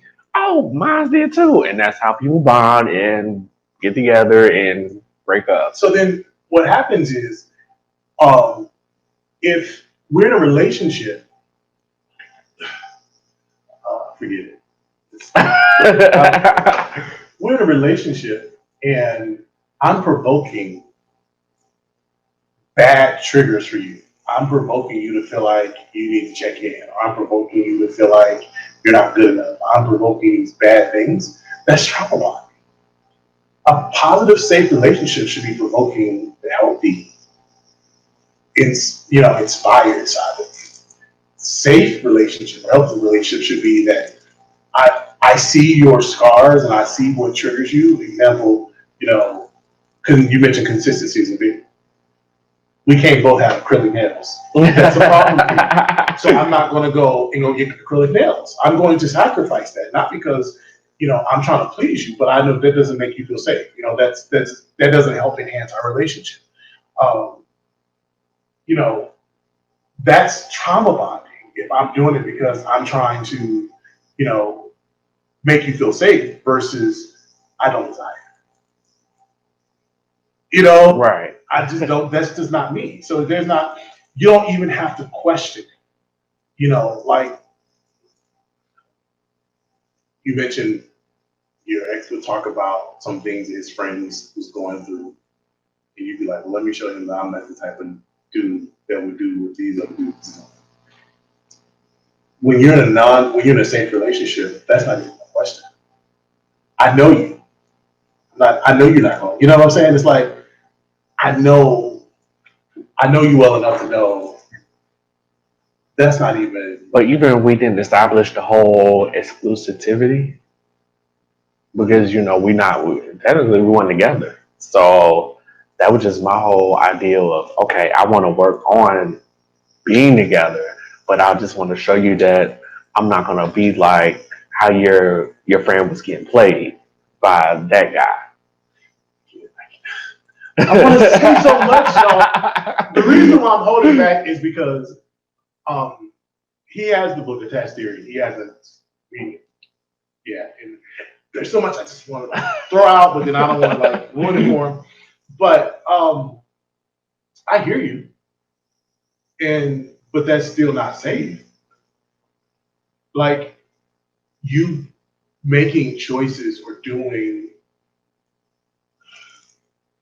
the man for you thinks your Instagram and stardom is beautiful and gonna support it and love it. It's not gonna make you feel devalued or question it. If it makes sense. That's authentically you. I feel. So if somebody is that's a trauma bond that they make you feel like you have to question it or say that's going to do something different, change it to show them that you're not this type of person. I should be able to see what type of person you are in your authentic self. If you're showing me your authentic self, I should have. Then it's on me to see that. You know what I'm saying? Mm-hmm. So it's like many people look at that as okay. Oh, there's gonna be guys in your DMs, and stuff like that. But at the same time, it's like okay, if I'm entertaining them, that's a different story. Then yeah, you can check me all day if we together. But if I'm not entertaining these guys, then I don't want you to say shit. I mean, some people look at it as like, okay, you don't need to be putting stuff out there like that if you're in a relationship. Yeah, I get it. I look at it as two sides. Like, okay, either you're doing it as, attention and stuff like that, or you're doing it because you love your body. You want to show your body off. I get it. I get both sides. Mm-hmm. So it is what it is at that point. Yeah. It's just, again, it's how does it make you feel? You know what? When we first started talking, I remember him mentioning something like that about my Instagram. He was like, "That stuff don't bother me," and I was like, "Okay, like you the one, okay." He was like, as long as you come home to me at the end of the day, like we Gucci. Like, whoa. How does not some of your dreams? Yeah, go ahead. It's down there. How does that work? Because you just told me we're not in an exclusive relationship, but now you're saying come home to me. Right. Well, you know what? This is like in the beginning, like when we first started talking. So I guess that's just that was his way of saying like, if we was together, that stuff wouldn't bother me. So mixed signals. Yes. How do you handle mixed signals now? That actually taught me how to, handle mixed signals because it taught me to answer more questions. And so, towards the end of, me and him, I did a whole little 90s thing. I wrote a letter. A whole letter, yes. I wrote a whole letter. No, okay, so the first time I wrote like a letter in my notes in my phone or whatever saying, everything I wanted to say. Because I wanted to say it to him, but I was like, no, it wasn't a 4-page letter. Okay. Well, you know what the second one was? Okay. I didn't go lie. But the first one, I had wrote something. I was just telling him like, so I had told, I think I was talking to my brother about this. I said, yeah, I'm asking him to be my boyfriend when I get back from China. It's been, I think it was like almost going on 9 months or whatever. I was like, yeah, I think it's time, blah, blah, blah. So when I get back, I'm going to give him, I'm going to let him know. So I gave it to him. I let him read it. He was like, I'm going to call you back about this. And he left my house. He called me 2 days later and we talked about it. 2 days later. 2 days later, we talked about it. We talked like prior, I know. But it was like. So that's a big, looking back at how my last marriage was, my proposal, y'all, this is really deep now. Most people that know me or know that I was married or whatever, mm-hmm. If you know me, I didn't propose to my ex. My ex proposed to me. Okay. And so, having said that, so in a relationship, you'd be like, oh, no, Ryan did. Hindsight. So I said to say this for you, hindsight looking back, 2 days to respond to something that should have been yes or no. Yes, I get what you're saying. I get what you're saying. But I mean, we had talked about like before me asking, I kind of knew some things, about, when we talked about his past and stuff like that. And of course, he talked about my past. So I knew like maybe he might have been like, on the fence about it because he might not have been ready at the time. Or in my head, I was just thinking like, I can change him. Let me just prove to myself that I can change him. I'm a good I'm a good nigga. I'm gonna do him right and stuff like that. And so he called me like while I was at work. I was doing morning rounds at the hospital, my second job, and he was like, he just threw it out there. We just started talking. And I was like, I had to sit down for a minute because I was like, I didn't know what was going to happen next. And he broke it down to me, over the phone. And I told him, I said, we shouldn't have had that conversation over the phone. Mm-hmm. We should have had that in person. We live in the same city, right? Yeah, we live in the same city. So, and I said, and my coworker, she was right next to me. Like we were just chilling, just because we had finished our rounds or whatever. And she saw me crying because he started talking to me, and I was just like, I said, I gotta go. Like I gotta go. Like I ain't gonna be able to go to work to my other job. And I told myself, you know what? I'm gonna call you back. Like I can't do this. Wow. So I ended up crying while I was at work. My coworker, she gave me a hug because she kind of knew what was going on too. And that's when it all started. I was just like, damn, like a whole year. You just now telling me all this. I mean, like, damn, like, I was in my feelings. I had called off work from my other job. I was like, I can't. Like, I'm not in the right mindset. That was a lot. That was a traumatic experience because, hurt people. But what does it hurt to have effective communication? Because you had told me 9 months prior. I'm referring to the letter. You had told me 9 months in that you want this, and I take 2 days to respond. Like hindsight looking back, I mean, I'm sorry, I'm breaking down now, but and I'm quite sure your friends are kind of like, don't do it, I'm doing this over here, don't do it. I had several friends that was looking at me and said, don't trade places with me, Mr. And I just was at the table like, I'm gonna trade places. I gotta, but there's that, but that's where you have to learn. Right. Because you would have probably, be on this little hamster wheel. And you know what? I was on the hamster wheel, after we had the talk, and I'm like, oh, okay, all right. And, just going back on my ex-husband, I'm like, I changed him. Like, I can change this guy too. And so that's what I took. And I just tried to throw it on this guy. And so the second time around, we got back to talking and, getting back in our routine of calling each other, seeing each other. He at my house, I at his house. And, my therapist was like, write a letter to him. And, actually, I take that back. He was supposed to come to my therapy session with me.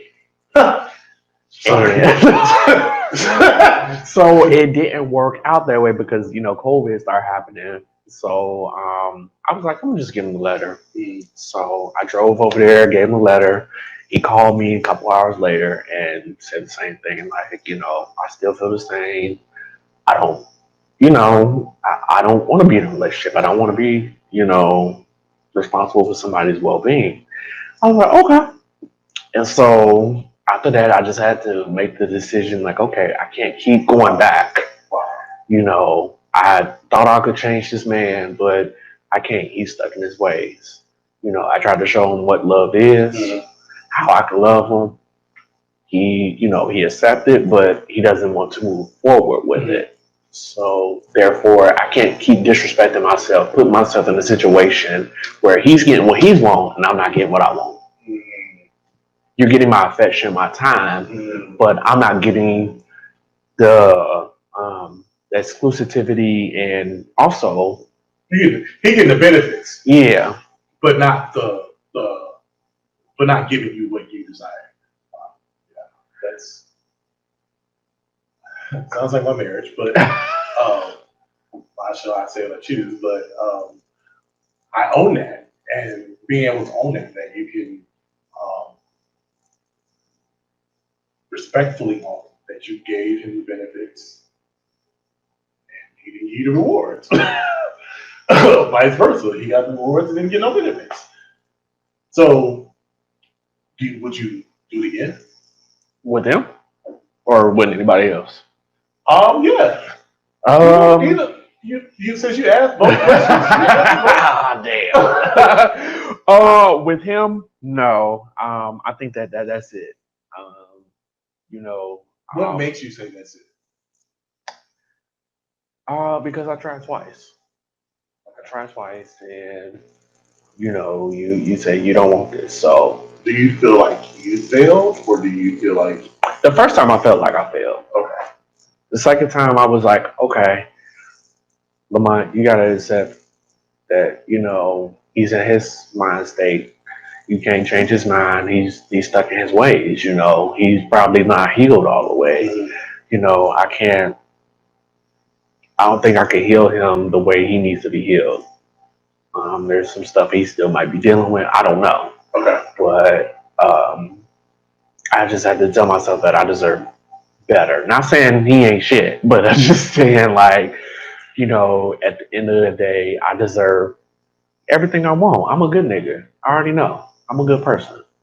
I shouldn't have to change who I am. When I seen that I was changing some things, about myself, and I just have to look back like I shouldn't have to do that. He's seen the good in me. Like he's told me multiple times, like, you're a beautiful person. Like I love who you are. Like, you're a good ass dude. I see that. Yeah. And I should have just took that and been like, okay, I don't have to change myself. And that's, I mean, because, you know,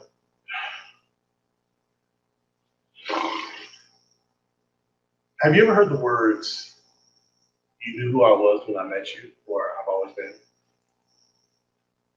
And when you look back in that situation, you're like, Yeah, he knew I was. He knew who I was in the beginning. and so you found yourself changing to try to prove that you could love or that you could fix or heal. Yeah. So the lesson for me listening to you that I learned is that we can't heal anybody else. We can't. My love may heal, but I can't heal you. You can't heal me. I can only just not be in the way of your healing. I mean, because at the end of the day, because you tried, that's the nurse in you. That's the nurse in you. Like you wanted to like do what that nurse does. That just fix and heal. But at the end of the day, same thing. I'm a project manager by trade, so I like projects. Where's the project? Try to heal, but it didn't work out. So, and no disrespect to anybody, this is just our traumas. We're acknowledging our traumas in space, and we're acknowledging,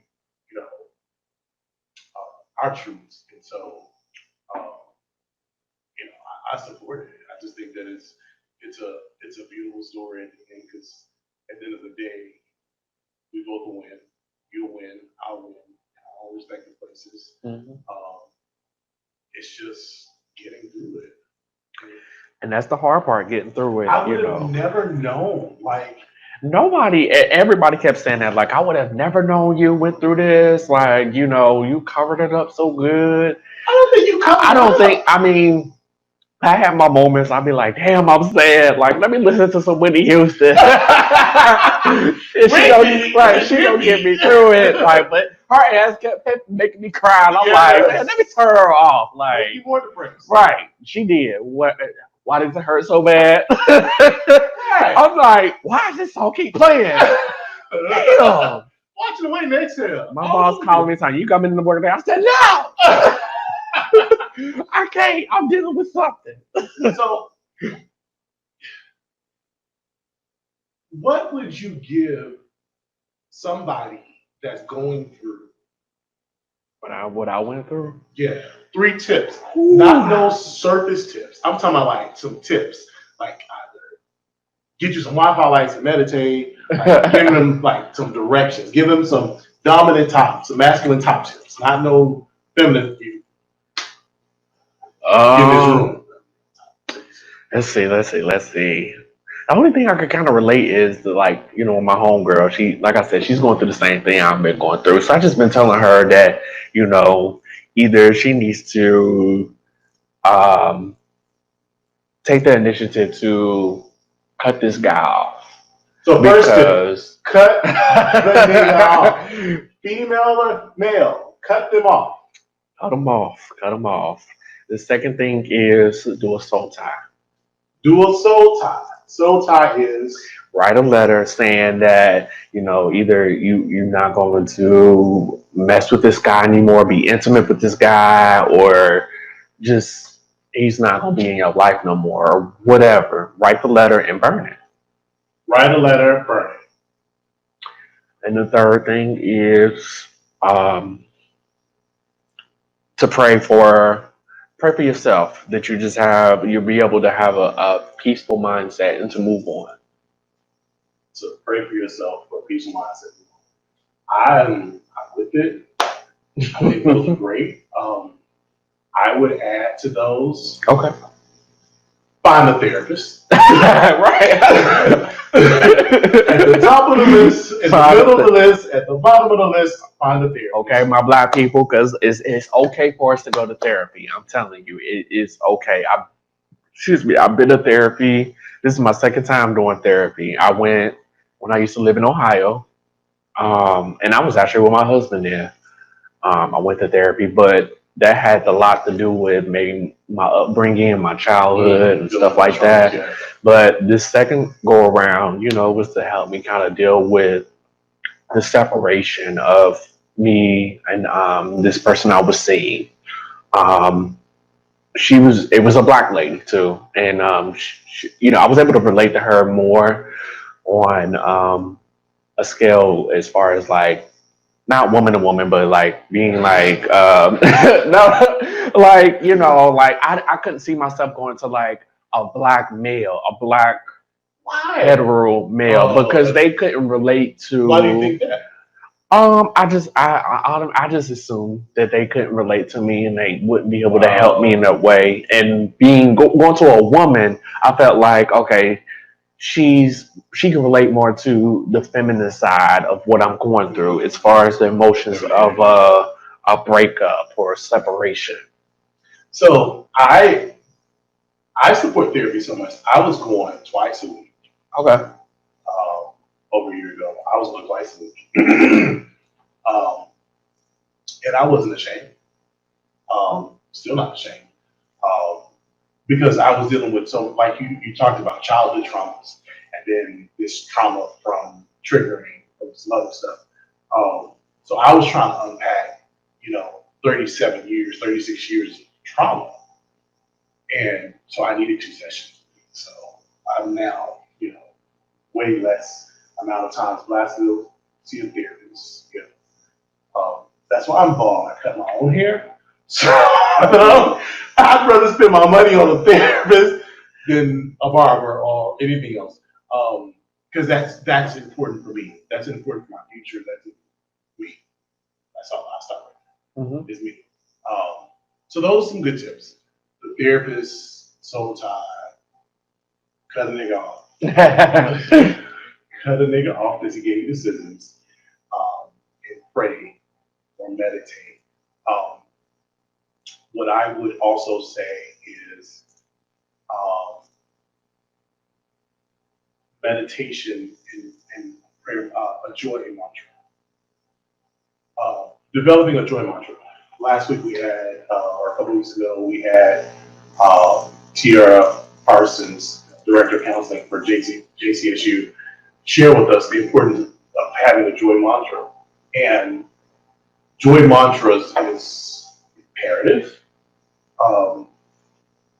I hope that if you're listening to this, whatever iteration you're in it, you walk away hearing our story, but you also walk away developing a joy mantra. A joy mantra is about you.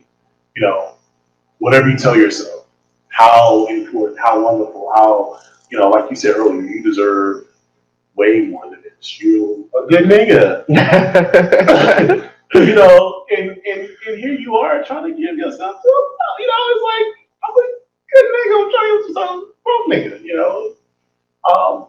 he's not a 90s kind of man, and it's like, he old though.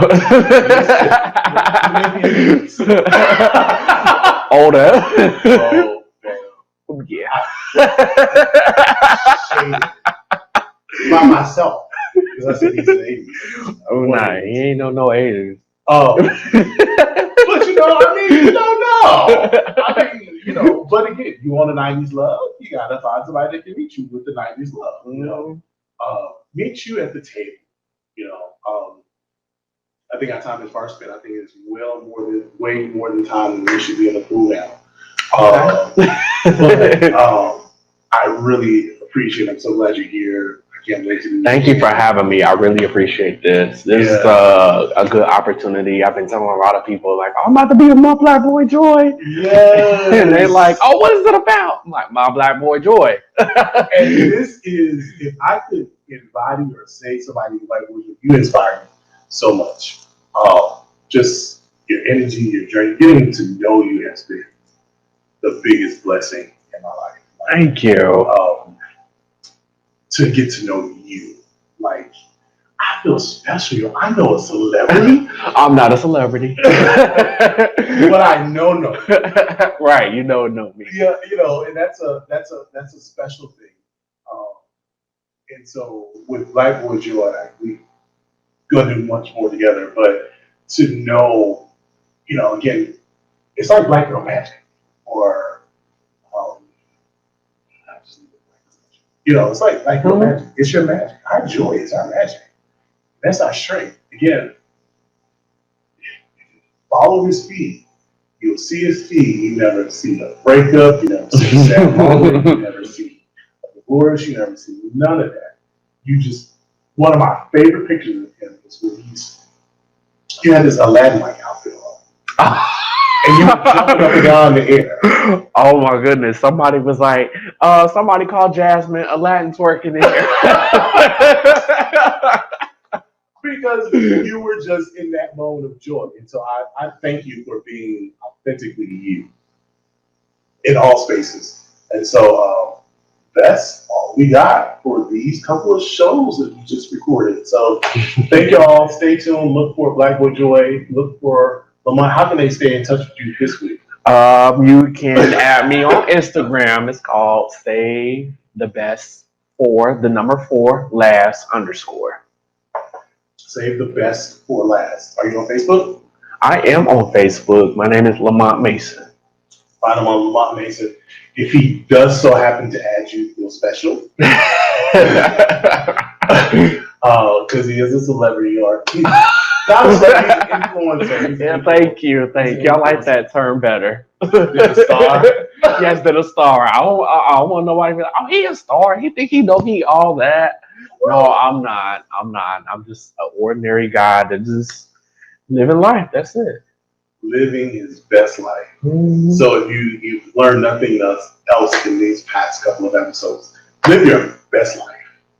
Live like there's no tomorrow. Forgive like there's tomorrow. No tomorrow. Don't reconcile. Okay. See another episode and see what I'm talking about. Bye-bye. So until then, thank you guys. Have a good one. Well, that's all for today's episode of Black Boy Joy Conversations. Thanks for listening. It is my hope that today's conversation inspires you and your journey to joy. Until next time, please like, share, subscribe to this podcast so that you never miss an episode. Also, feel free to check out our website at www.blackboyjoyconversations.com.